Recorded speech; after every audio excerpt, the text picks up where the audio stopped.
Today, I turned 18, which is an absolutely monumental number. So many people do not make it to adulthood, to, this big monumental number of walking to the next chapter of your life, walking to the next stage, new challenges, new temptations, new blessings that you can walk into, and all these different things that happen. And for me, particularly, it is absolutely amazing to see how far God has taken me because I should not be here. Every single thing, you look at it naturally, I would not be here if it weren't for Jesus. And I feel like it's so important that I share my own testimony about these 18 years of my life. So, someone else can see it and really see how God works everything for your life. Because truly, I could have been a statistic. There's so many different things that could have happened. And all glory to God because I feel like maybe someone can relate, someone can feel like they're not alone in this or whatever they're going through. So I'm going to start from the beginning. Both of my parents were born in a small country called Guyana. It's in South America. It's north of Brazil, east of Venezuela, and west of Suriname. It is the only English speaking country in all of South America. It's the only like predominantly English speaking country, I should say. And my so my both of my parents were born there. My dad is first generation there. His his dad is from Portugal, and his mom is native Brazilian, and my mom is has generations to go back there, and she is Afro Guyanese, so that means like black in Guyana. The slave trade that happened with those countries, and my mom got pregnant with me outside of marriage at a very young age, at about 19, and she really had no other options to go or anything. And the only thing she was recommended for is to go to America. Go to this far distant land, go to this completely different country and continent with a completely different culture, different people, and all this, in hopes that, God can really do something. And at this point, everything with God, it was very much a struggle with my mom. So my mom, she went from Guyana, small little country of Guyana. It doesn't even have a population of 1 million, not even today. So 18 years ago, it had a much smaller population. Even still to this day, I think it's only around like 750,000 people. So very small country, small culture, And yeah, she had this like they're very like the culture is Caribbean, so she has a Caribbean accent, it's like different and all that. But yeah, so she went all the way to Florida, and then so she went to Florida, and apparently there's something wrong with the documentation, on the flight and all these different things. So then she ended up being brought as an undocumented immigrant being flown in, but obviously, she flew in, so they're gonna pull her aside, and she was a whole entire holding facility and all this for like 2 weeks. As being pregnant with me as a first-time mom at 19, and it doesn't help that my mom looks very young still to this day. Like if you see my mom, like lots of people think she's in her 20s, or they'll be like, "Oh, that's your mom?" And I'm like, "Yeah, that's my mom." But yeah, so it helped that she looked very young, and she was pregnant with me, and she was 19, so she looked even younger. So she very well looked like a young teenager, and it took all her food and all this everything, and they questioned her and did this whole entire long process and all of that, and then eventually they released her and all that, and she went to the place where she was supposed to be staying, which is supposed to be like there was a family friend there that she was supposed to be staying with all the way in Illinois, in a small town called Elk Grove Village, Illinois, which is more like northwestern per se of Chicago. Small suburb of Illinois, small little town. in Cook County, Illinois. And yeah, that's where I was born. I was born October 31st at around 7 to 7:30 p.m. And it wasn't easy. It was not easy for my mom, but that's where I was born, and she was by herself because my dad didn't, you know, step up. He wasn't being the man that he was supposed to be in. Wasn't there in America at all. Wasn't there to support my mom at all. My mom had no support. My mom like raised me with just God. Her and God really raised me, for my entire life. And and yeah, so she went. I was born, and I was October 31st.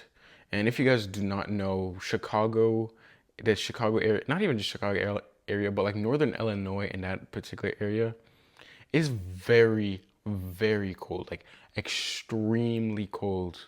Extremely cold.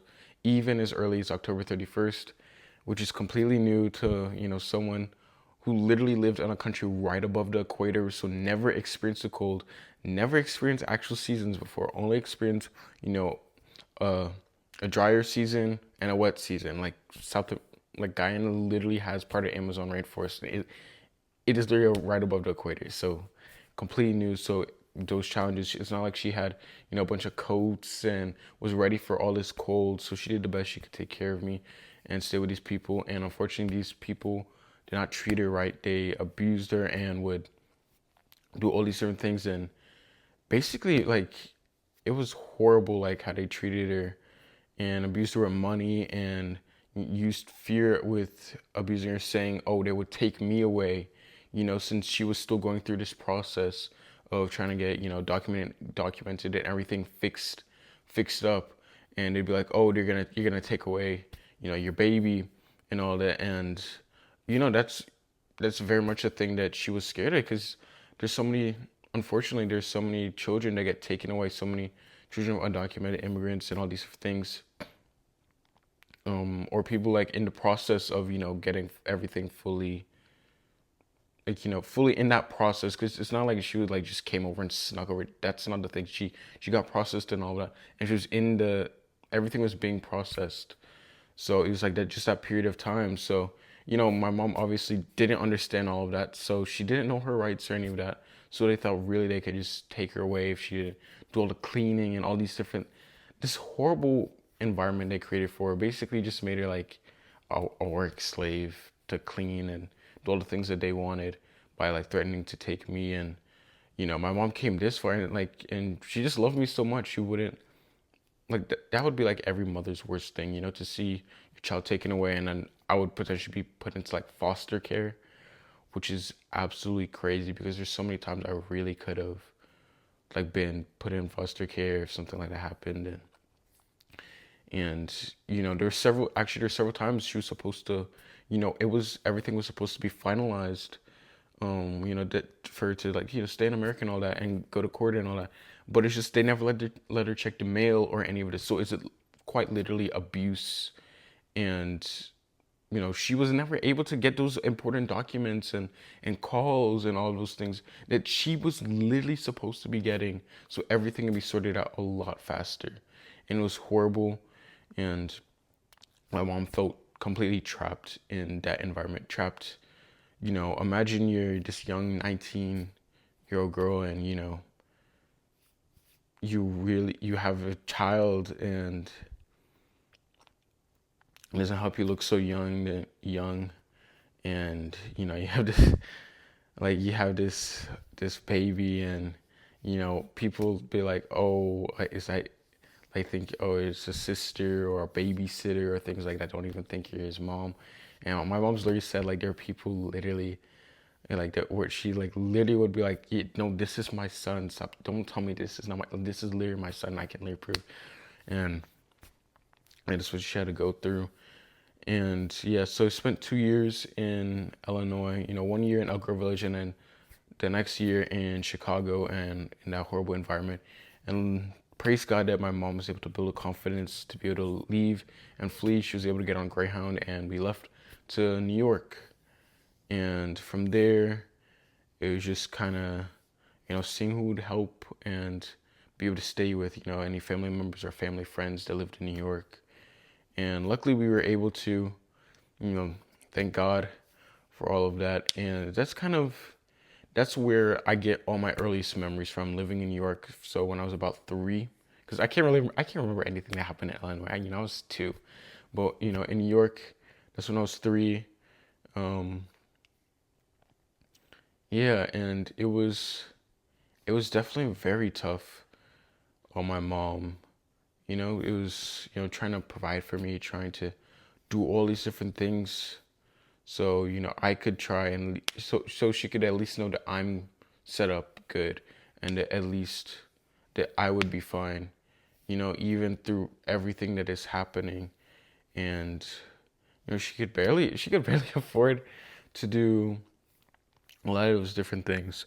And I remember, growing up, I knew things were not the best. Like, I would see TV, I would see all these different families and all these people on the screen, and these shows that I would watch, like like cartoons, because back in the 2000s, we actually watched cartoons, and I watched all these different cartoons, and I would see these kids live these lives, with their mom and dad and their siblings, or even if it's like they just have both parents, or they had these families that they're in contact with, and it seemed like life was amazing. They had a house, they had a yard, and it seemed like they were like living this amazing life. And for me, TV was my escape, honestly. When I was little, I would remember just watching it. I felt like it distracted me from a lot of things that I knew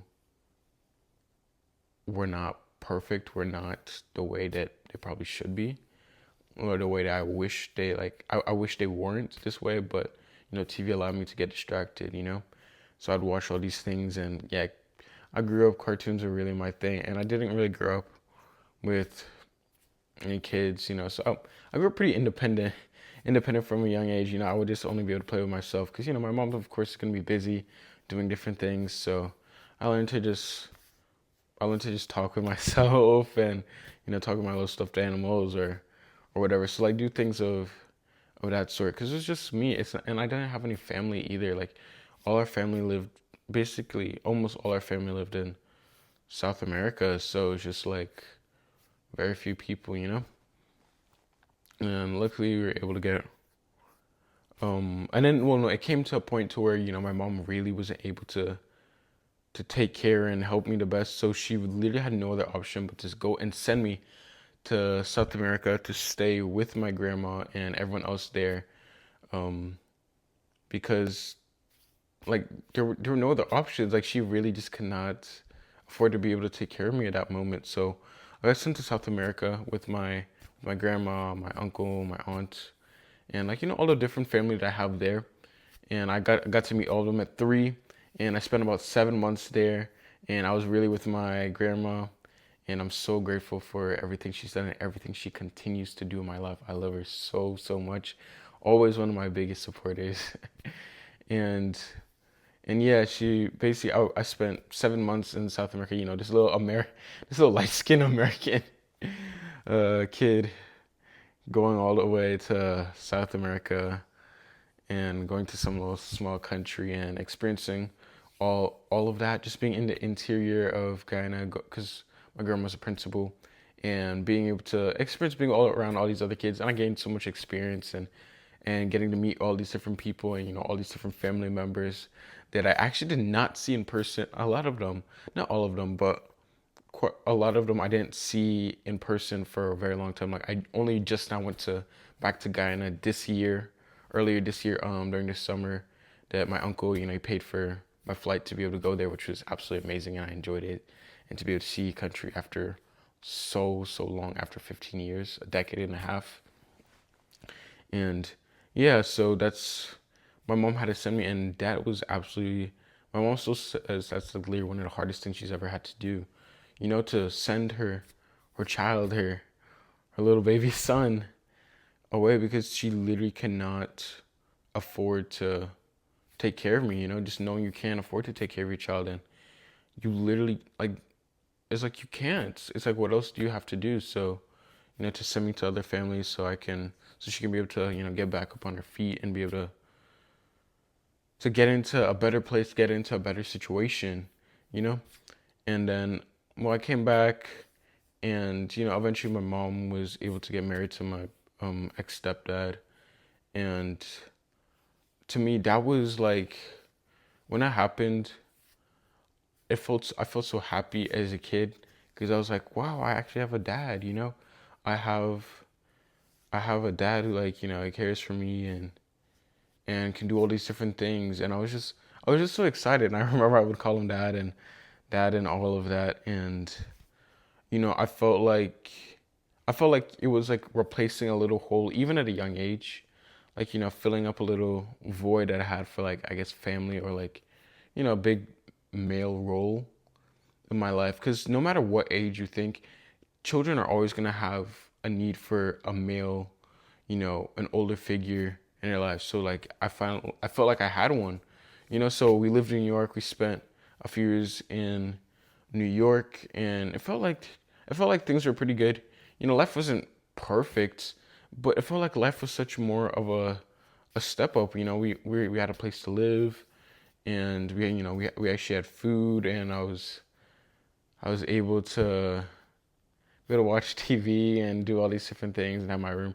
And eventually, my younger brother was was born, and I was so happy to have a younger brother born. And it seemed like life was going pretty good, And I was a very this is important context for later, but I was a very not was, but I still am a very smart person. But yeah, I was one of my key things. I did extremely well in school. I actually started school early. Like I turned 18 today, but I'm a college freshman. I'm not a high school senior like most people that are turning 18. I'm a college freshman. I went to a Christian private school for the first like couple years of my schooling, so I was able to start school early because I was able to do very well academically, and I was very smart, did well, and then eventually we came to Texas, which was something I was so nervous about because I was like, it felt like I was leaving everything. Imagine you're this kid, you grow up, and New York is all you know. You only know like Manhattan and Brooklyn and Queens and Long Island, and you grow up in New York. You don't know anything outside of New York, and you have to remember that's a small kid, and back then like New York was all that I knew, and it's not like, and also New York was not like how it is now today. New York was a different city. Like living in like Brooklyn and living in New York was different than how it is now. Like one thing is you actually got snow. You actually got got a bit of snow. Now I hear you don't really get that much snow, but yeah, I was just this little like New Yorker kid, and I heard about Texas, and all I heard was like, because I was in about first grade. I ended first grade and I was going to second grade because I was about to turn 7 in October, and we moved in August. I think it was August 15th or 12th, one of the two. But yeah, all I heard from all the other kids were, yeah, Texas is this country place. All the shows and stuff I would watch. Texas was this Western place, and I thought I was gonna have to shoot a gun to draw for milk and like have shootouts and all these different things. And someone told me about black widows, and I was scared. I thought spiders would be everywhere. Although there are a lot of spiders, but like not nearly as much I thought. And I thought there were gonna be so many spiders and black widows would just be everywhere, and there'd be webs everywhere. And I thought it'd just be dry and desert. And then when we came and we eventually we drove down here, of course, because it makes a lot of stuff, because you have to move a lot of stuff, and flying all the way from New York to Texas, like to fly all your stuff, that's very expensive. So yeah, of course we drove down here, and to see so many different things, to drive across America, to be past the Appalachians and all these different states, and really opened my eyes up to a much larger world, and to see Texas had trees was absolutely incredible to me, and when I came down to Texas, when we moved to particularly the greater Houston area, I'm not gonna say exactly where we live because I don't want to dox myself, but we lived in the farther North Houston air, area, and it was great. Like the schools, it was the first time I really got into a school that was like actually a lot more challenging. It wasn't hard for me. I still did extremely well, but it was more of a challenge. It felt like there were more. I could also find more kids that were up moving at my extremely fast pace because I'm an extremely fast learner. Like I can like watch things. I can see other people do things, and I just pick it up like that. I don't know. It's just something God's given me. I've always been a person to learn very fast, and then even in schoolwork, I can just go and everything happens very fast. So I did excellent in that, and I was able to gain so many friends and relationships. And it was like the first time I really had, I could say, friends that were my own age, and people that were like people that I could like actually talk with. Kids that were my age that I felt like were truly my friends, and I was able to get like some of my like best friends. I still have one of my original friends from that group. All the way back from second grade. I still we still follow each other on Instagram, and I keep contact. But that, which is absolutely incredible to say I've known someone that long. But yeah, since I moved around so much at being younger, it was nice to stay in one area for a bit, and I stayed there, gained so many friendships and built friendships with teachers and all these different things, and it was incredible. I loved it. And then after fourth grade, we ended up moving from an apartment there into a house, into our first house, which was I was so excited for. And the reason they moved me schools also because the house that we were living in, it was it was zoned to a different middle school from my previous elementary school would. So my parents just figured it's just better to transfer him in fifth grade so he can be able to build friends and have an easier time in middle school, which was very true. I'm so thankful I was able to. So I built a lot of friendships that I still have now from fifth grade, and I did well in school in elementary school and middle school. I did excellent, and I got like honestly without even realizing I got a lot of validation in a way from doing very well in school. I've never been a cocky person. I've never been one of those people like, oh, I'm super smart and all that. No, I was always the like voted like friendliest kid. Like I would always win friendliest kid and all these different things, and I always wanted to help others and stuff. But like deep down, I knew like everyone knew I was smart. Like everyone knew I was very smart, and I just at first I would take pride in that internally. I felt like that was something that I would be confident about, like that I was confident in my abilities. And also, by the way, in all this time, during all this time, I was building a relationship with God as well, because my mom, of course, she, I'm so thankful for her because Joshua 24:15, in my house we will serve the Lord, and that is something that my mom grew me up on, and I'm so thankful that my mom really fostered and helped me grow that relationship with Jesus, just like she did, and turn to Jesus and really giving Jesus, everything. And I was so grateful for that. And during all that time, just continued to grow my relationship with Jesus. I grew up, in church. Church was like our church family. It was like all the people that we knew that are close to us. Like in New York, that was where we met people that are close. Even it also helped that the church that we went to was also like a Guyanese, predominantly Guyanese church. So people that shared the same background as my mom, that it was in church. So as all of this is happening, I'm continuing to grow my relationship with Jesus, and I love Jesus, and I'm just growing into this just great, friendly kid, and all of that, and I'm doing well in school, and it just seems like everything is going well. I have a lot of friends. Um, yeah, I always did very well with socializing with other people and having lots of different friends and being friends with the popular kids, being friends with all the different kids.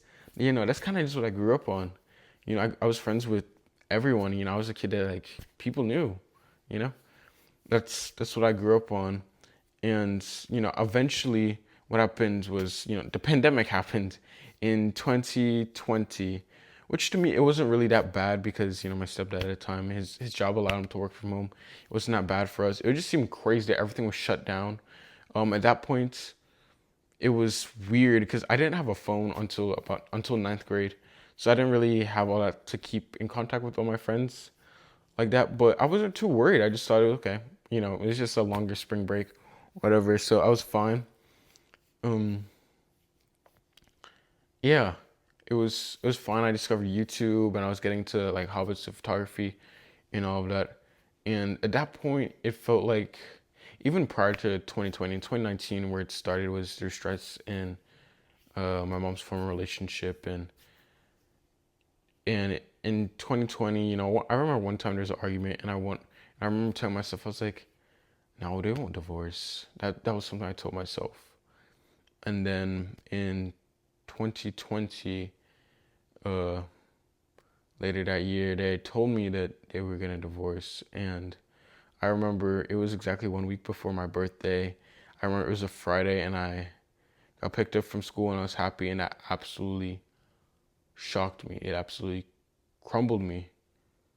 You know, I never suspected that that would happen. I didn't suspect it. I thought my life was gonna be perfect. I had like lineups. So I was gonna be like, oh, I'm gonna go to Ivy League schools. I'm gonna go into automotive engineering.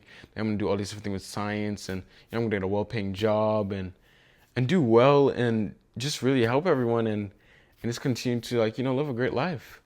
And that really like I felt like everything in a matter of moments just crumbled before my eyes. It felt like the unthinkable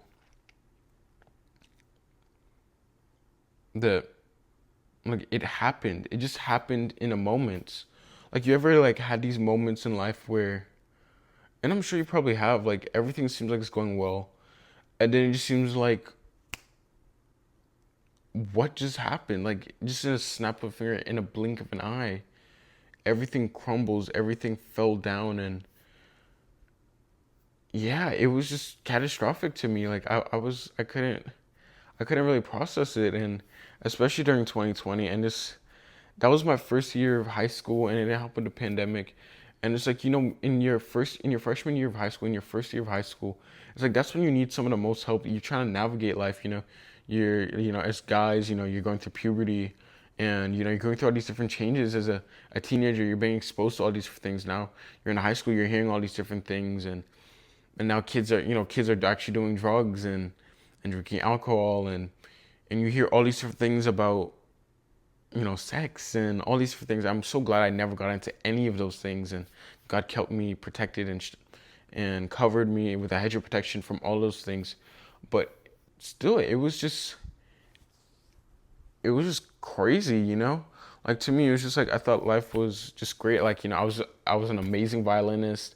I had all my friends. I was going to a top orchestra at my school, and I was doing well academically. And then I remember that year ninth grade was the hardest, I think, academically. Like I never was one of those kids to study. I never would study. I would never prepare for any of the tests and any of that. And I would be still one of those kids that like mix the 97s, mix the 95s, right around there, or like even make the hundreds. I didn't make hundreds every single time. I was always like a lot of my really close friends, my friend group, of had kids like that. Where I had to do hundreds almost every single time.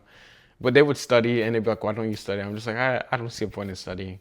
I wouldn't want to spend the time. So I just found with like my 97s and 95s and all that without studying. So I grew up on that. And for the first time ever, I wasn't studying or anything, but I like had B's. Like that was the first time in my whole entire life. And I know I'm very privileged to be able to say that. And I'm not saying this to brag or sound like, oh yeah, I did, like I'm just super high up person. No, like that's just, you have to understand, for me that was completely different. I was a kid that never struggled throughout school, and it wasn't just the fact through high school that all of a sudden high school got harder. It wasn't that, because I knew the stuff wasn't harder. It was just my mind was always in this state where it was away from everything. I began to fall into a depression, and I was realizing it, because I was just like, I was realizing how sad I was, and how everything felt so groggy, and everything just felt so depressed, and I I didn't feel like myself, and I was hiding it from all my friends, because I'm always this super happy person. I'm always the person making my friends laugh and being friendly with everyone and connecting with all these different people and having all these different friends. And many of my friends didn't know, and so many of my friends still do not know that actually that divorce happened. A lot of people still think um both of my original parents are together, which is so funny to me. It's just something I don't really talk I don't talk about any of that really. I don't know. I just never felt like it was something I need to talk about. I never wanted an excuse, for that was another thing.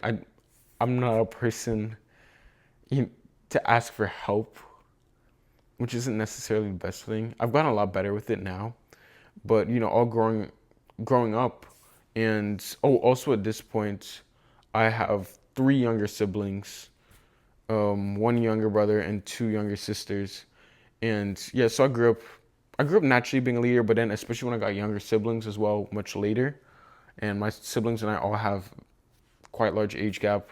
Younger brother's 6 years, younger sister's 9 years, and my youngest sister's 12 years. So pretty big age gap between all of them. So of course I grew up, being a leader. If you're the oldest sibling, you know how it is. You grow up taking care of them and all of that. So that's what happened. It was tough. My mind was just always on this, thinking about this divorce, and I was like, God, why would you let this happen? Like my life was going great, and you just let this, like, why would this happen? I would remember I come home, and it just felt like a home was a horrible place to be. I hated being home. School was kind of my escape, but even there, I was hiding a lot behind my smiling face. I was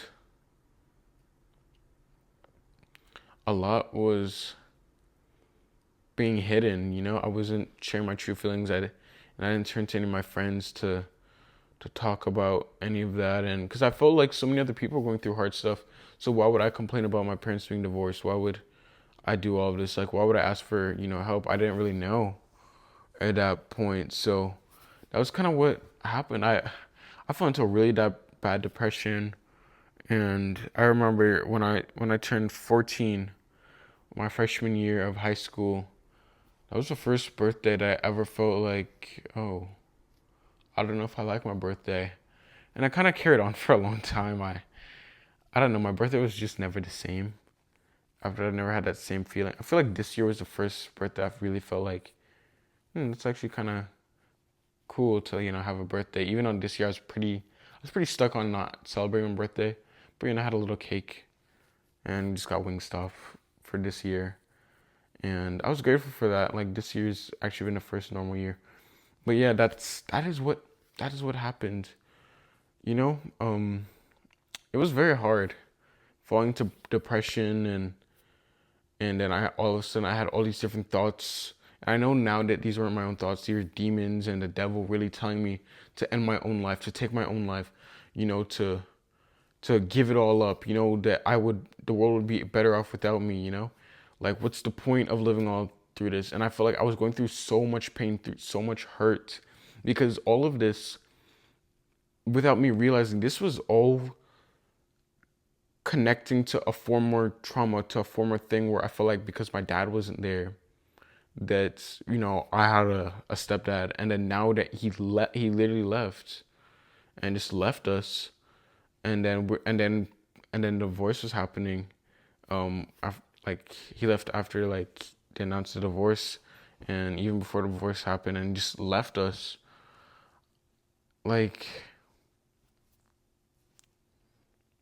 like that, all connected to this trauma, this childhood thing where I always felt like there's this missing place with, my father not being there, and I felt like, man, was I really good enough for any father? Was I really good enough for any man? Like, in that sense where, am I really a son? Like, at that point, I was just like, I don't need a father. Like, fathers are a waste of time.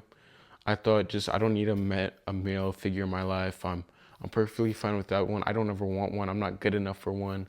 And that it like really hurt me mentally and emotionally, and it just took me all back without me realizing that's something the devil does. He will use things, traumas that you do not get rid of, that you don't go over, even from a childhood, and then bring it up later on to really try and break you down. Because there were 3 times I almost took my own life, and I'm so grateful to God that I didn't. But yeah, it was horrendous. It was horrible mentally, and it was so bad. And I remember when I was in that year, in freshman year, and anything bad would happen. Even with my friends, I would jokingly say, "Oh my gosh, I'm gonna kill myself." Like I would say things like that. Well, I can't say that in Jesus' name, but those are things that I would say and say it repeatedly. And people literally say it, people like say KMS and all of that, like, jokingly now. And that was before any of that, like it was just common to say that jokingly. But yeah, I would just say it jokingly. And my friends were like, Christian, stop saying that. You need to stop saying that. Like, stop saying that. But like, I was saying that jokingly, but at the same time, I truly felt like I wanted to. Like, and I didn't realize as I kept saying that over and over and over and over and over, I was like, the devil was really trying to train my mind into really thinking that way. And yeah, I'm so grateful to Jesus. And I remember I would cry, and there were so many nights there I'd be up, and I'd be like, God, why are you letting this happen? Why me? Like, why? Like, what have I done? Like, have I not served you? Have I not lived for you? I'm not doing all these other things. I don't cuss. I don't swear. I don't look at these things. I'm living a life for you, and you're allowing this to happen. Like, there's so many of us where we live lives like that. We're just like, God, like, why would you allow this to happen?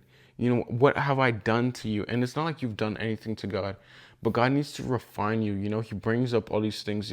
With gold, you don't know there are impurities in it until there's a bunch of heat applied to it, and then all these impurities within the gold, they rise up and come out so it can purify that gold. This is something I've heard, and it's true. That's what God was doing with me. And even though it's so hard and this tribulation, like truly, it was the lowest point in my life, and I know I can never be in a lower point ever within my life. Like no point ever, because when I tell you, literally everything was numb to me.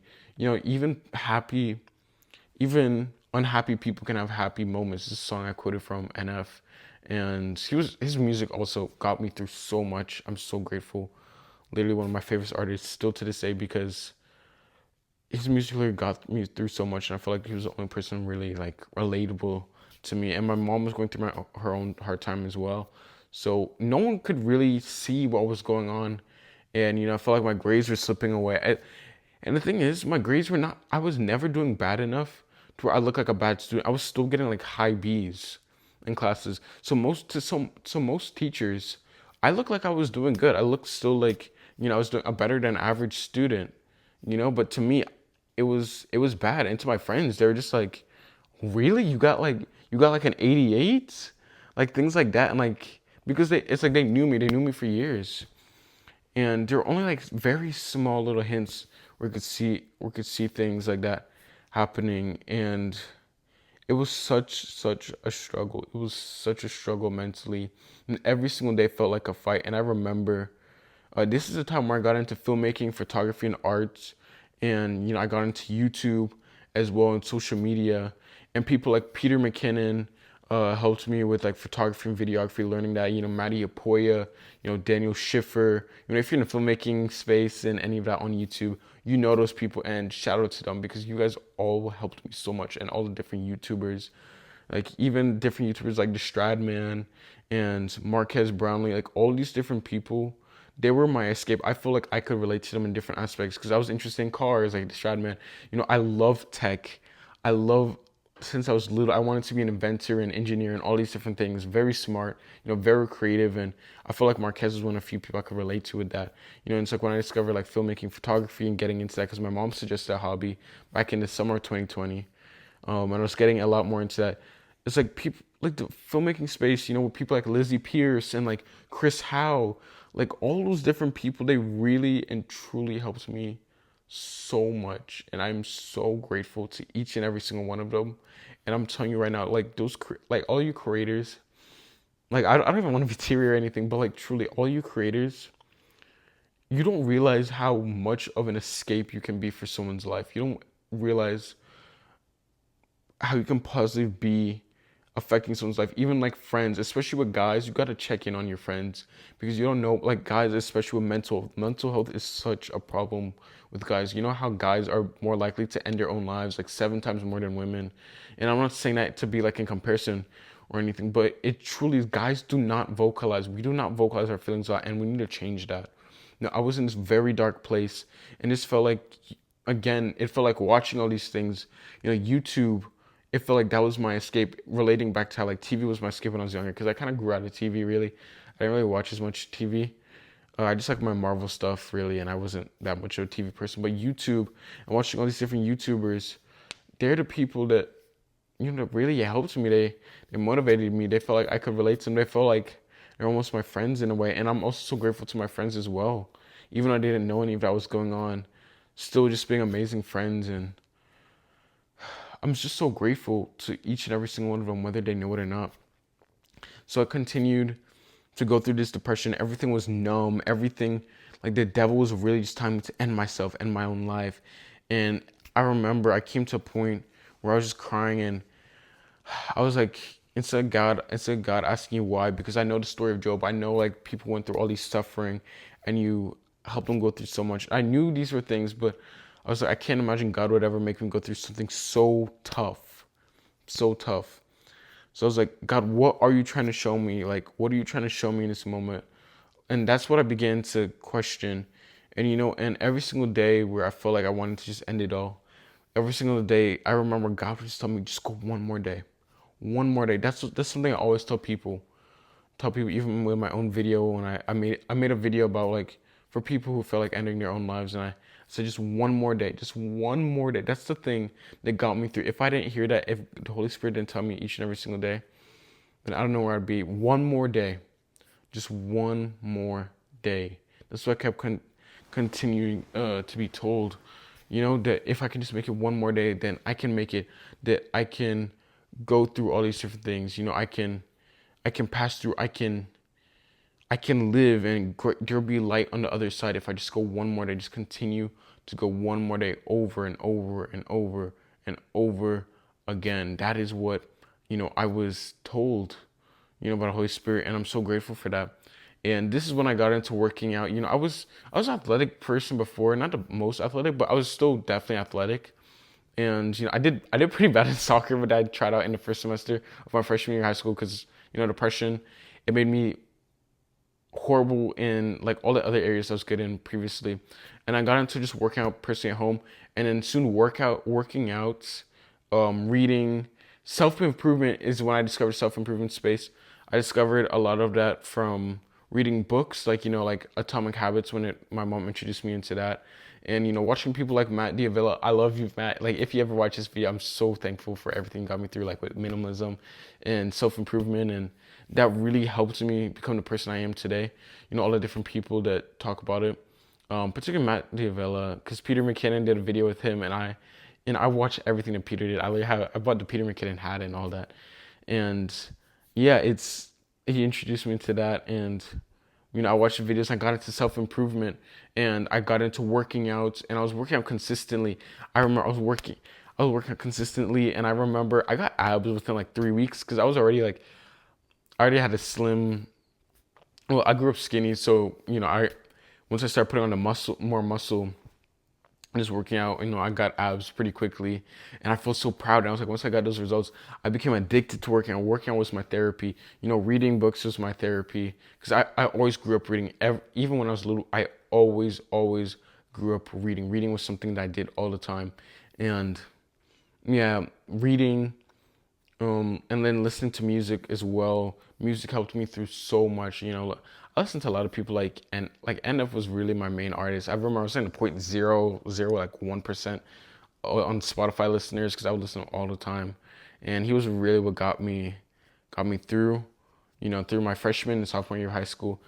And I feel like I needed change so much that I willingly transferred because I had previously applied to a different school, and it was school to like get your associates, and I got rejected before, which was weird. But now knowing they did a whole lottery system, I didn't qualify to like have a bad enough life to like get applied because apparently they allowed like not every single person, but you got more points on the lottery system based on how bad your life was, and my life wasn't bad enough to that point, so I didn't get accepted, and it wasn't like my life got bad enough to where like, oh, I got accepted into that. That's not the reason why, but just because, oh, I was a next, um I was it, people left the school, and then I was one of the few that actually took up the opportunity to actually still go. So I willingly transferred because I just felt like I needed change. I transferred into the school, and it was an eye-opening experience. wasn't really the best school. It was still a good school by any means. It's just like a lot of kids there did not want to be there and all of that. I was able to get get a lot more friends. Get different friends that live different lives compared to what I had. Grew up fortunately, and so it was kind of an eye-opening experience. And through that experience, I was still, I didn't realize, but I was still in depression. I thought like I overcame depression, but I was still in depression. And through all of this, I was creating films. Like in my Apple Notes, I had all these things, different things. I was writing films and all these different art things, and these photog these photographic, I don't know what to explain, like these photographic projects and projects. I even like wrote some music. I stopped playing the violin at that point, which was also one of my previous escapes, because that school didn't offer violin, and of course there wasn't any reason to pay for it. And I just told my mom it's fine, just don't pay for it, which I kind of regret. But now I just want to pick up a guitar. That's a different conversation. But yeah, I grew up just going through so much still in that sophomore year. I would often wear like the same thing. I wore like the same basic two outfits, like two different hoodies, with the same jeans and shoes. And it's not like I didn't have a bunch of other clothes, because I still had very limited clothes, just because we didn't have a lot of money at that point, and we also lost our van. And if you know anything about living in Texas, it's so hard to survive without a car. We had no vehicle, so my mom had to ride the bike to go get groceries. Whether it's hot, whether it was cold, because at that point we would get some pretty cold days. In Texas, in the greater Houston, like northern Houston area. And I remember, and it was so hard just to see my mom go through all of that. And I remember I have to walk home from school bus, and the school bus was still a good like half a mile from, like, it dropped off because the school is already really far. So I had to walk about like half a mile from where the school was to drop to home. And then school ended pretty late, and then with all the traffic, get back pretty late. So I would get back at, sometimes like five, like past 5:30, sometimes near 6 and all that. And especially during winter, it'd be dark, and I walk home when it's dark, and I just felt so sad. Like, but I knew there was hope, and I knew there's like, and I was no longer wanting to end my own life. And but I was still in depression, but because I still had the signs and all that, I like wanting to just wear the same outfits. And but yeah, I was doing really well in school, and that's actually when I discovered other creators like Show on Salmon, and I got introduced to Notion. Actually, that's when I began my Notion journey, and I've been using Notion since. And I remember I did very well in school that year, and I was able to go from my high B's to all super high A's, and I had a 5.2. It was a like 5.25 GPA, like my G, because they could do a 6-point scale because of taking like AP classes or even higher level classes than honors. So I was doing very well. I got back to doing extremely well. I was focused. I was just on this grind to where everything was just trying to get better. Like I was just so focused on self improvement and developing myself, because that was like my escape. I was just trying to get better. Trying to change, trying to leave this situation, and distract myself from everything that was going on, because everything was still very much tough. My mom was still going through a lot more. Um, and at this time, this is when I started connecting with my dad, my actual dad, a lot more. Um, which still never filled the void, and that was something that never filled the void, just because he has a lot of his own issues I won't even go into. But yeah, I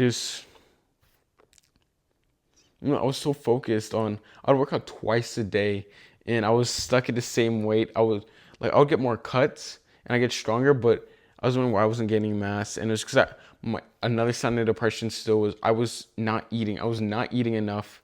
And what I was eating was only eat carbs, but I wouldn't eat lunch. I would eat a very small breakfast, and dinner was like only the one meal that I would really eat.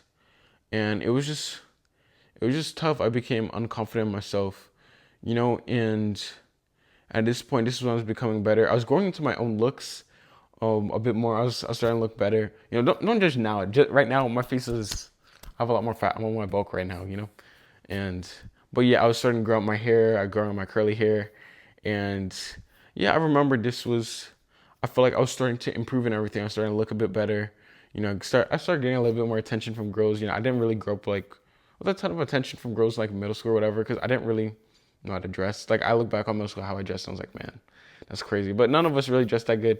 But I was like, man, I did not dress that good. But yeah, I started getting a bit more attention, and you start improving and building habits.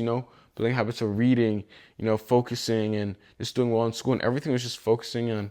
And I was just like, man, I really want to become a YouTuber. I felt like that's what I want to be. I want to become a tech YouTuber and a tech and photography filmmaking YouTuber. Just like all the people I watched. And I would create a few videos here and there, but it wasn't. I removed those all from my old channel. Well, or not removed them, but I made them private because they don't really have to do with my niche now. Well, not niche. They don't have to do with what I want to teach now, because I don't really believe in niches for doing what I want to do. But yeah, that's what I grew up doing. I wanted to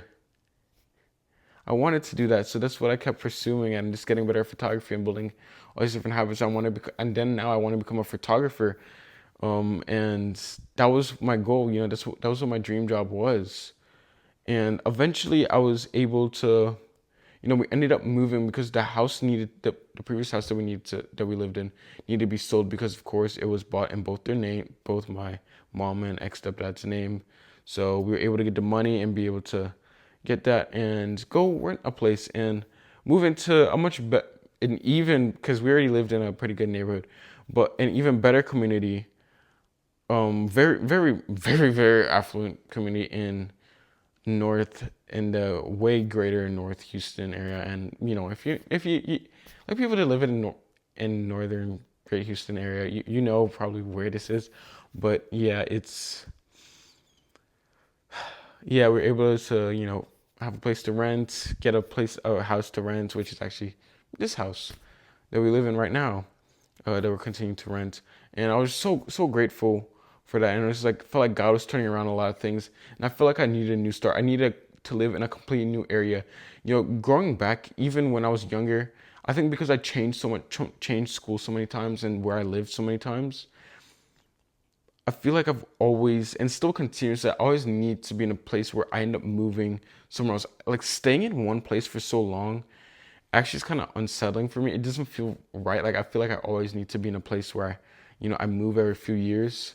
And even now, especially now, I feel like I want to move again. But of course, my mom, I have younger siblings. Of course, she's not going to change them schools just because I want to move. But once I'm able to make my own income and all that, that's one thing. I'm gonna move from Houston, wherever God may lead me, to whether that I've considered Austin or maybe other places, preferably along the East Coast. That would be amazing. But just to live in a different place and get more near other creators and other people in that space. But yeah, that's why we moved, and it felt like a new start. I was in a completely new high school, and keep in mind, I came in as a junior to my high school, and everyone already had all these cliques. People knew each other for so many years. But I was able to get like friend group and able to get like a lot more friends and connect with other people that also recently moved, people that actually lived in New York previously as well. That's how my friend group started, and I just began to grow and know a lot more people. And I did well in school. Well, actually, I didn't do as well in school. Actually, that year I didn't do that well in school. I signed up for all like the hardest classes, AP, like almost every single class. Um, and I just felt like I overwhelmed myself. And at that point, I was like, oh, I'm gonna do photography and all that as my business, be freelance. Because I hated school. Like I really started to hate school, and I was not doing that well. I was just doing like getting B's, some A's, but like a lot of B's, and I wasn't really doing that well. And I was like, what is happening? Like I had a 5.2 GPA, and then it dropped all the way down to like a 4.5 or whatever. And I was like, wow. And then my GPA dropped again, to 4 point something, like 4.2 or whatever. And like all this school was, it was like hard, but like God was getting me through all of it. And I started eating more, I started gaining more weight, and I felt like God was just growing me, like not just physically but also spiritually. I was spending during all this time, like during freshman year, because I'd watched my mom have her devotions, and when I was asleep, or sometimes I see like a light on the dining room table, like all the way down the hallway, and I see a little flicker of light, and I'd be like, "Who is that?" And I like wake up, and my mom is there like praying at like 5 in the morning or like 4:30 in the morning, and then that motivated me to, because my mom set that example. That's why it's so important you set the example for your kids and for your family members and your friends or younger siblings. And because of that, I became like, oh, let me spend time with God in the morning. And I was having my devotion each morning. So I was truly in a development. I was in self development. I was growing myself spiritually, mentally, and physically, and growing in all these areas. And I had got over depression. I remember when we moved here into this house, I was so happy. And I felt like so many things were left and free. We went through deliverance, which is absolutely amazing. Um, later during that year, later during my junior year. But a lot of things were just going through deliverance, and a lot of things were changing, and it was absolutely amazing to see everything changing. And bless God, we were able to get a car during that time at the end of sophomore year, and we went through so many different challenges. Like we tried to get a previous, God had things all lined up because we were just trying to get a car, and there was a small car they were trying to get. It was like a Nissan like Sentra, like this really old one, like Sentra or something like that, like really small, tiny car, which wouldn't make sense for like all four of us and wouldn't really have enough space. And my mom wanted a minivan like we previously had. The flood had destroyed our minivan in my freshman year of high school, which I forgot to mention, which is crazy. But yeah, and we were just trying to get a car, and we didn't know how we were gonna get finances for that, and we were able to, which was absolutely incredible. And I remember we got rejected from this one car, and it was so sad. And I remember on the Uber drive back home, we went all this far a long way to the dealership, and then we went back home. We were in the Uber, and it was that one, that one Adele song that came out recently. Oh my gosh, the super sad one. The super sad one that came out like recently, that was, like one of her biggest songs as well. And that was playing in the car, and it was so. I remember that moment. It was so sad, like the most depressing music as we got rejected from that, and yeah, as we got rejected from that, and it was just crazy. It was crazy to see happen, to watch that. But God had greater plans, and we're able to get this car for much better price, and we got a Honda Odyssey, a lot better condition, a lot of the great things that we wanted that we still have today, and it was so grateful that God really has the plan. Trust in Him. Literally, He had that panned out, perfectly panned out. So yeah, that's what happened. We were able to get this Honda Odyssey. God was able to bless us with that, and yeah, so it felt like we got a new car, and we got a new house, and and we're in a new environment, and that's what it felt like. Like God was changing a lot of things, in a completely different environment. Even though I wasn't doing as well in school, and I began to really hate school, and there are a lot of things I resented about school, which is why I want to build my own school, and how different school system to accommodate for different people, because it just the cookie cutter shape. Because I was someone who always did really well in school. I'm doing well in school right now in college, have like all A's, but it's just not perfect, the school system. Ugh. But yeah, I was not doing that well I was doing all right in school, and I was getting through all of that, and still people still don't know, but I was able to get a lot of friends, and things were improving, and I was growing my relationship with God, and I was connecting with at this point I was connecting with my dad, and I was disappointed in a way, because it's this was actually just connecting with my dad over all these years that we didn't speak ever. And it just felt like during that period of time, it was even more disappointing, because I was expecting that, like, once I connected with him, it'd be amazing. Like, he'd actually be like a dad and all that. But no, like, he doesn't even send money or any of that. But it's not even that. It's not even money, but like truly being a dad, like he's just not that person. He struggles with a lot of his own things, and yeah, and I was so disappointed, and that made me feel like even more of a disappointment, and that left that I still had that hole of trauma. I still had that place that didn't allow God to fill, allow God to deliver me through, and eventually just growing deeper in my relationship with God, I was able to get that filled up and realize, only within like a only within like probably like the past year. Yeah, only within like the past year really was I able to really go through that process, because healing is a process. Healing is a process. You can forgive people and all that. Forgiveness can happen, but really like going through a process of healing, of restoration, God like has to build up just to heal those wounds, and it's something that takes time. It's not something that always gonna happen automatically. You know, like it's not always gonna happen automatically. God, it takes time to like for those wounds to heal. Like some things can be healed automatically, but often it takes time. It's a process, a gradual process, and just showing up and grow my relationship with God, and that is what was necessary. And I'm so grateful. I'm so grateful for all of that happened. And I'm so grateful that God really filled that hole, filled that wound, and all that trauma that I went through. And I got deliverance. That was another thing that was so important. So deliverance from all these previous lineage things, from all these old things. And I'm so grateful for all of that happened, growing really deeper in my relationship with God, and truly learning and studying the Word and having a love for the Word.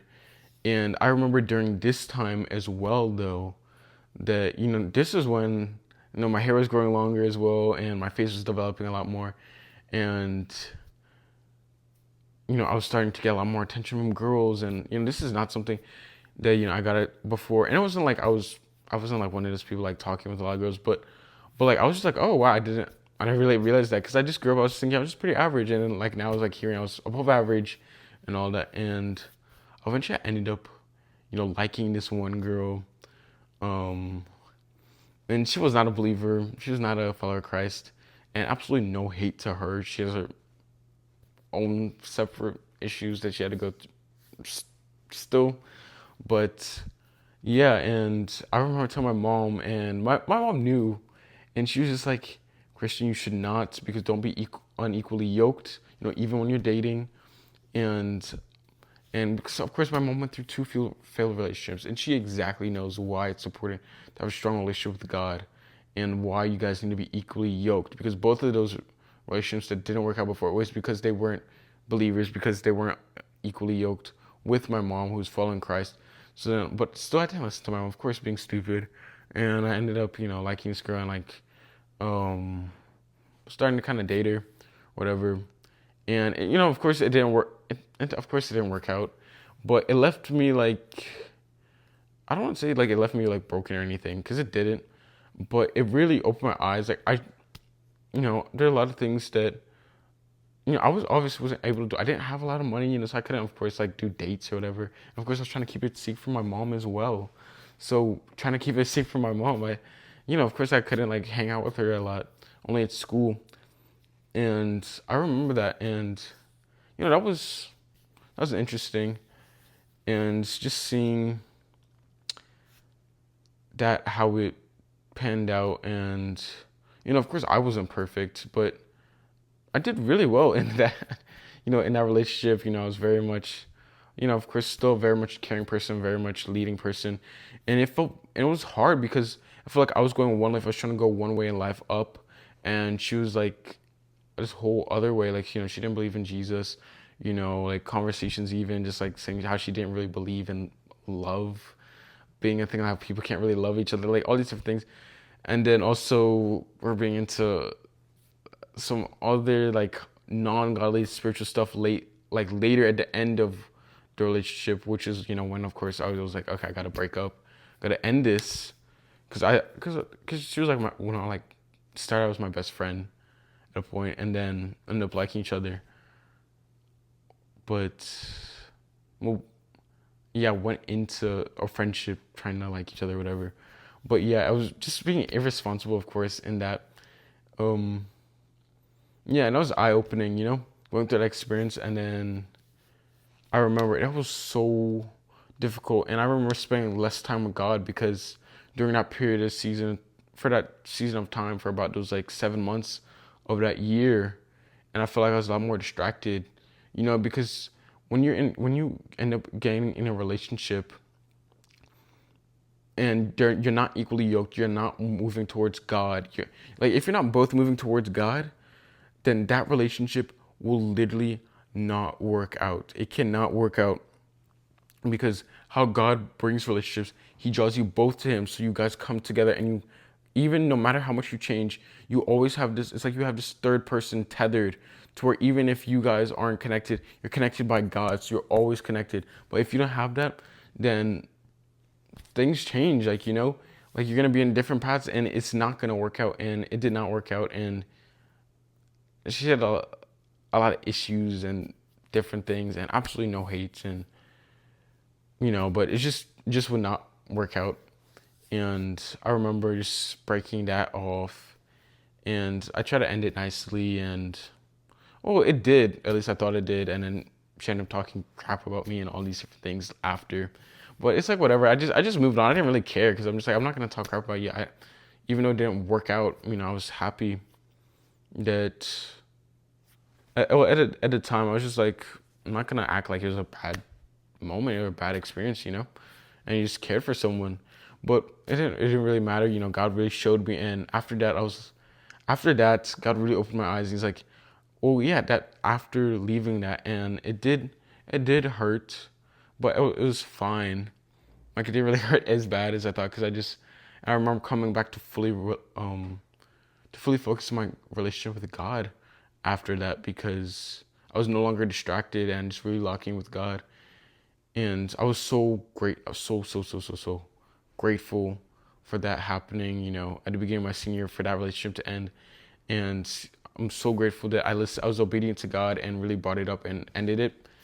And that is truly amazing. And I started getting closer to my relationship with God again, and really pouring my devotion with God, and just watching things, change within my life. The end of senior year was hard. I almost did not make it. The devil tried to stop me with AP economics, and I ended up doing really bad in that class. I did not understand anything, and I ended up almost failing that class. And I ended up dropping out of that class into just level economics within the last few weeks of the semester. So they were like saying, and that's a class you need economics to graduate to stay of Texas. So if I didn't get that credit, I would not have walked across the stage. I would not have been able to graduate. So everything that my mom had done, every single thing that my family had done, even my uncle was flying over. My dad, I offered him to come to my graduation, but he didn't, which was a disappointment in itself. And eventually after that, that's when I started my healing process of it. But yeah, I remember, and it seemed like it would have been a waste. Like my mom did all this for me, and I would have not walked across stage. And I was like, I refused.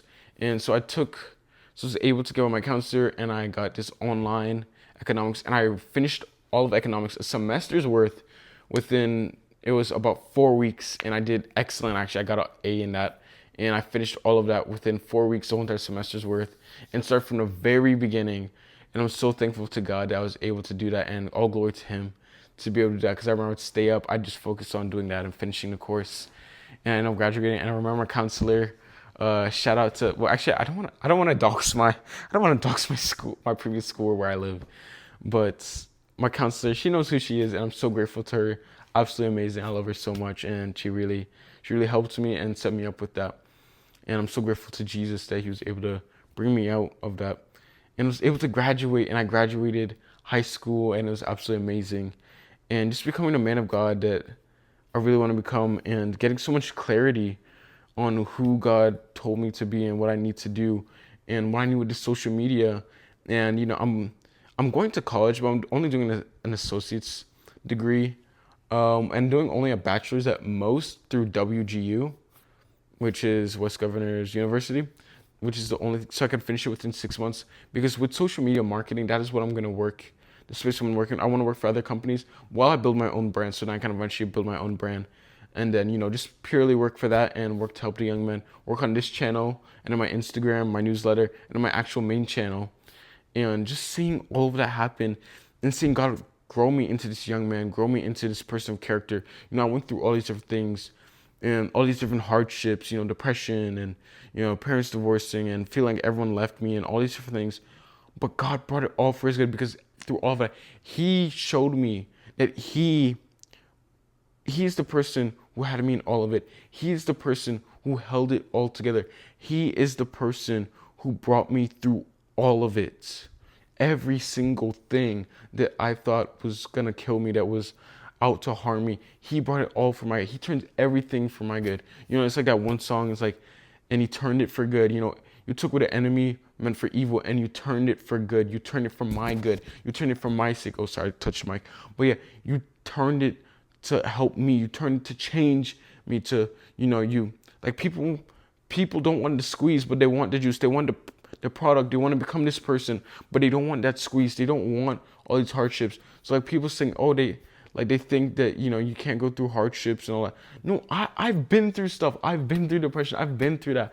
You know, I know what it's like to when we literally had barely any money to get any food and the pantry was almost empty. I know what it's like for my mom to late. She worked hard. She got a job there's a period of time, and she was so stressed because she was doing, I forgot what it's called, but it's literally where she was like doing all these cold calls, and she was so mentally exhausted each day, and she was just trying to provide. I know what it's like. I know what it's like to live under all of that. I know what it's like to not know where rent money is going to come from. I know, I can relate to all of that. I know what it's like to go from, you know, a decent life to everything looking like it's falling apart, to where it's all broken. You know, where all these past traumas, all these past things seem like they're coming to clench you, to come and grip you, to strangle you, like the devil's really trying to come and affect you. I know what it's like to go through all those things. But God, Jesus, King of Kings, Lord of Lords, he got me through all of it. And I'm telling you right now, if you really lock in with your relationship with him, if you build your relationship with him, if you pour into him, you show up every single day, he will change you. He will mold you into the man of God, into the woman of God that you need to become, that he has out for you. You know, it's like, I remember when I was younger, I would get all these visions, like God will show me, like, I literally have prophecies, like people like literally prophesying over me, like about wealth and becoming a leader within this generation. I'm watching all of it happen now. And shout out to Miss Sandy from Rig Global. I met her at a conference, and I remember her giving me this prophecy, and it's still one of the best prophecies I've ever received in my life. And I'm literally watching it all happen. You know, I'm watching God change my life, and you know, even when you got distracted, you know, even when I got distracted by that past, you know, that relationship for like 7 months and all that, like, run to God, run after Him. No matter how bad you mess up, no matter how bad you fail, turn to Him, and He will change you and mold you into who you need to become. He will go and always accept you. The Father just wants to hear you. He just wants to see you. He wants you to know that he loves you, that he cares for you, that no matter what you've done, that, you know, it's not that there won't be consequences for what you do, because there are obviously consequences for things that you do, but God has a greater plan for you. I know God has the woman of God that, you know, he took that thing that, like, I was disobedient in, you know, for 7 months. I'm so glad I didn't do anything that I was not supposed to do and any of that. And, you know, of course, I'm so glad that I still had Jesus within me, even though I wasn't pouring into my relationship with him. And, you know, I still stuck and walked in purity. I'm still happy that I stayed in that. But yeah, like I know God has the woman of God out there, because now from seeing that, from trying to do my own thing, I literally saw from that, you know, trust in God's plan, trust that God has the woman of God out there to become the man, to continue to grow into the man of God, and not to settle for less. Do not settle. You know, do not settle. That's something I learned. You know, even with the car, even with this house, you know, everything, God literally has a greater plan. Do not settle for less. Do not settle for what the devil's trying to tell you. Don't settle for what everyone else is trying to tell you. Don't think in the natural, think in the supernatural. God has a greater plan for your life. It doesn't matter your age. God can literally change your life through anything. Anything and everything. He took me from depression and took me to a state of peace and of joy and of love. He took me from a place of anxiety and worry to peace, to true peace that only the Father can provide.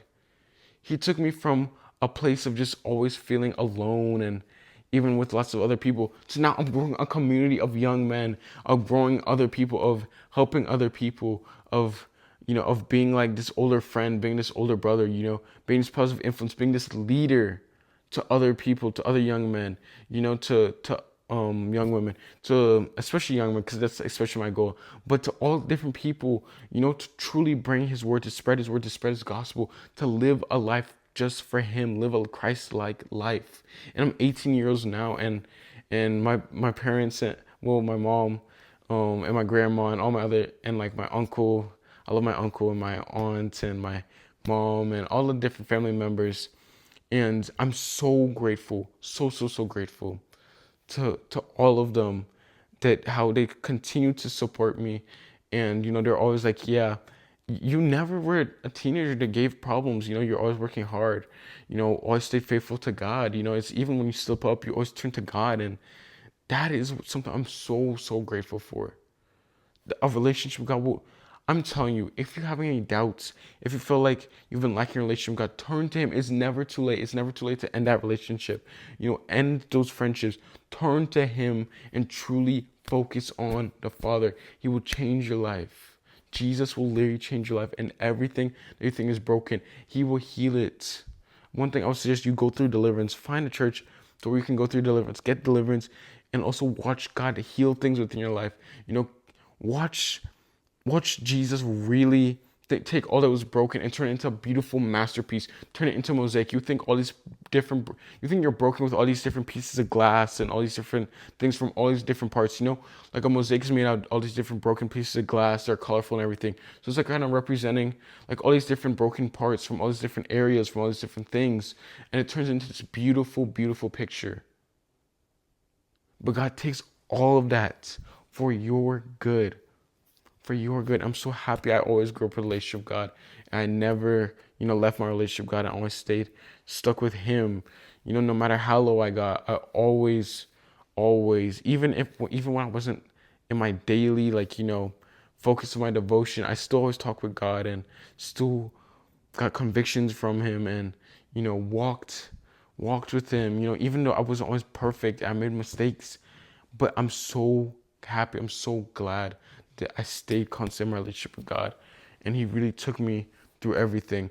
And and I'm gonna continue to grow, and I continue to just want to be a leader and to be a light. Show, because my own father, he grew up in a Catholic church, and that is one thing why he doesn't see a point in any relationship with God or anything, because he thinks it's all just the same. He thinks it's just religion, and it's not religion. Religion is not the same as having a relationship with God and truly living a Christ-like life. Because you can be religious and say, "Oh, you better not do this, you better not do that."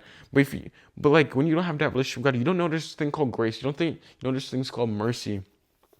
There's things called his love. Called his favor. This call upon you. All these different things. You don't. With religion, you can't get a healing because you're always trying to be in a state where you're trying to work for something that you can never achieve.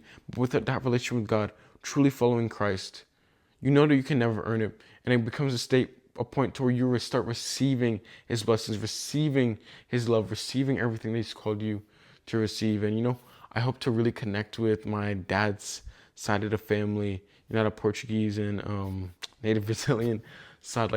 Even if I hope any of them, if any of those family members would be watching, that'd be absolutely incredible. But truly to connect with them, because my dad is very unreliable. He's not connected with any of them. But yeah, to truly connect with the other side, and to truly connect with both sides of my family. I've grown up with my mom's side. I want to connect with my father's side as well, and just be able to be relatable with them as well. And I just know God is doing so many different things within my life, and that is something I definitely want to do. And to bring Jesus as well to that side of my family, to be a light to that side of my family as well, because that's important to all my family. I actually have an older brother and an older sister, from my dad, which is crazy to think, because they're just I've never grown up with them, and I've only met my older brother, and I was still always consider myself the oldest guy. I didn't grow up with them, and I didn't grow up knowing about them most of my life. But yeah, it's crazy to think, and I would just hope the best for them as well. There are all these different things out there, all these different people I want to help. These people that have helped me along the way that I need to help. That I know God is gonna put me in positions of wealth. I've gotten this prophesied over my life many times before. Even people that don't work, biblically, or Dude, Jesus have literally said they like see that drivenness, and I've talked with business people, and they're just like, I literally see that within you, like this drive, and just always within you. And I know God is doing so many things with my life. I know it just takes time, and just walking into this next step, walking into what God has for me, taking these steps. And it's not always easy. It's not perfect. It's not the easiest. It is not something that you always think is perfect. It is not this perfect, like always aligned. Like we always think, oh, it's this constant straight path. No, but realistically in life, there are little wiggles and all this. And it looks like it's a down point. But in the grand scheme of things, it's a small ground down point, but it's shooting all the way up. Turn to God, focus on Him, focus on your relationship with Him. And I will tell you right now that you will never regret it. Focusing on Jesus is something that you will never regret. He will always be there for you. He will always be the one person within your corner. He'll be the always one person that can deliver you from whatever you're going through. So I just want to take a moment to just pray with you. To anyone watching this video, to receive Jesus, one thing first I want to pray a blessing and pray for favor over your life, and to pray that the Father helps you, that Jesus helps you through whatever you're going through right now. So Jesus, just bless whoever's watching this video right now. All these men, these women, no matter their age, teenagers, young adults, older people, whoever's watching this video, touch their lives, Jesus. Touch their lives. Let your Father, just let your Spirit outpour on them. Let heaven come down on them in their life. Let heaven come down on earth through their life. Let every single thing that you thought was out to kill them, was out to destroy them, was out to harm them, let it all turn for your good. Let them get this peace. And I'm just sensing whoever, like, they may be crying, they may be sobbing right now, that they're just watching this and they feel like they're relatable, that they relate to the same things I've been through. They are going through depression, they're going through anxiety, that feel like they're alone in this. Let them know, Jesus, that you have them. And I'm hearing the name Josiah. I don't know what it is, but I'm hearing the name Josiah, just giving the name prophetically, but someone named Josiah. And I see that, God has a purpose for you, and, He's flowing, like He has a purpose, a strong purpose for you, Someone named Josiah, and turn to Him. You've been through things, you've been through tribulation. It feels like God has put a fire within you, and it feels like it's hard, and the devil's trying to quench that spirit. But Jesus, turn it for your good. Turn it for His good. Turn it for Josiah's good. Turn it for every single person watching this video. It's good. Flow through them. Allow them to build a relationship with you. Truly get close to you, Father. Build a relationship with you, just like I did, and know that you will never forsake them, that you are steadfast. You're steadfast in your word. You're the same person that you were in the Bible. You're the same person that delivered the Israelites from Egypt. You're the same person that gave them the promised land. You were the same person as we're there, and you are today. And just bless them, Father. And Jesus, I am so grateful for every single person watching this. And I cast out every single spirit of depression, of anxiety, every single spirit trying to strangle them, trying to harm them. I reject and cancel in the mighty name of Jesus. Depression has to go from your life in Jesus' mighty name. Every spirit of depression, every single spirit of anxiety, of mental illness, of poverty, I reject and cancel it from your life in Jesus' mighty name. In Jesus' mighty name, we cut off every single generational curse. We cut off all these wrong people. Remove all these wrong people. Remove all the wrong relationships. Remove all wrong friendships. Even family members that need to be removed. Every single person that needs to be removed is removed now in the mighty name of Jesus Christ. They are removed, and purify their hearts, purify their minds, purify their intentions. Give them a heart of flesh where there was a heart of stone. Give them back that heart that they thought they lost. Give them back just give them back what they thought they lost. They can't get back. Give it back to them, Jesus. Give it back and return it tenfold. You return it tenfold in Jesus' mighty name. Tenfold. I'm commending it over your life. You have favor now. You have favor over your life. Grace for favor in Jesus' mighty name. Just outpouring of favor everywhere that you go. I release it upon to your life in Jesus' mighty name. Favor will just outpour onto your life, and you'll just see that connections, destiny helpers will be outpoured onto your life, and just you will not be able to fathom how this turn around, this thing will absolutely change your life. This favor will come upon your life in Jesus' name. And grace for favor, and not just grace for favor, but grace for speed. God will work a quick work within your life. Things that you thought would take years, things that you thought would take 10 years, 20 years, things that you thought would take 5 years, that would take a year. What happened within months? What happened within weeks? What happened within 1 year? What happened within 2 years?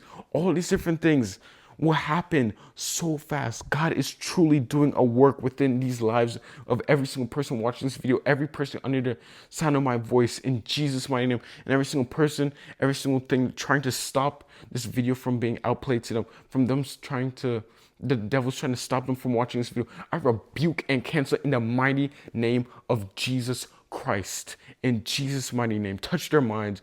They put on the armor of God, the helmet of salvation, the breastplate of righteousness, the belt of truth, the shoes of the preparation of the gospel of peace, and they wield the sword of the Spirit, which is the word of God, and the shield of faith, which protects them from fiery darts of the enemy, in Jesus' mighty name. They are Psalms 91 equipped. Those who live in shelter most have will find rest in the shadow of Almighty. This I declare by the Lord. He alone is our refuge, our place of safety. He's our God, and we trust him, for he's rescued us from every trap. He's protected us from deadly diseases. He'll cover us with his feathers. His shelters. Oh gosh, what am I afraid? Wait, those who live in the shelter most have found rest in the shadow of Almighty. This I declare by the Lord. He alone is our refuge, our place of safety. He's our God, and we trust him, for rescue us from every trap. He'll protect us from deadly diseases. His armor. Oh my gosh, I don't know why I'm forgetting. But I declare Psalms 91 over your life in Jesus' mighty name. In Jesus' mighty name. Just let that protection be over them. In Jesus' name. And I call them, they walk in a favor, walk in a purpose that God has called over their life. In Jesus' mighty name. No matter challenge, no matter what they think they've gone through, no matter if they don't think they're worthy of it, no matter if they don't think they're worthy of your love, remind them, Jesus, that you are with them in every moment, that they are worthy of your love. And it's not even because they're worthy, but because you loved us first, because you loved us first, that we are perfect creations in you. We are made anew in you, through you, Jesus Christ. And I'm so grateful, and let them know that you care for them and you love them, and you're greater than any boyfriend, any girlfriend, any relationships, any other things that they think are more worth it, that will give them more experience, that will fill a void. Remove it from their life, whether it's drugs, whether it's alcohol, whether it's sex, whether it's porn, whether it's any of these things. Remove them, give them that heart of flesh, give them your heart, Jesus. Jesus, in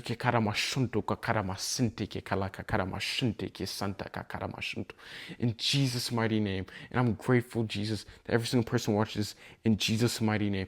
And to any person that might not have this might be your first time hearing about Jesus, or you feel like you haven't devoted yourself to Jesus. And I'm not trying to preach to you or anything, but I'm just giving my own testimony, giving my own life story. And if you feel like it's connected with you and you want to give your life back to Jesus, you, in your own heart, I'm not going to just take you through some like random little prayer, but you, in your own heart, when it says you cry out to your own heart, from your own heart, you cry out to Jesus, you truly want him. In your own heart, you want him, and you cry out to Jesus, and you declare with your lips that I want to follow you, Jesus. Just lead me. I don't want to follow my own ways anymore. I want to follow your ways, your greater plans, what you have in store for me. When you declare that from your own heart, truly, and you declare it with your lips, then you will absolutely see the work that God has in store, the things that he has in store for your life.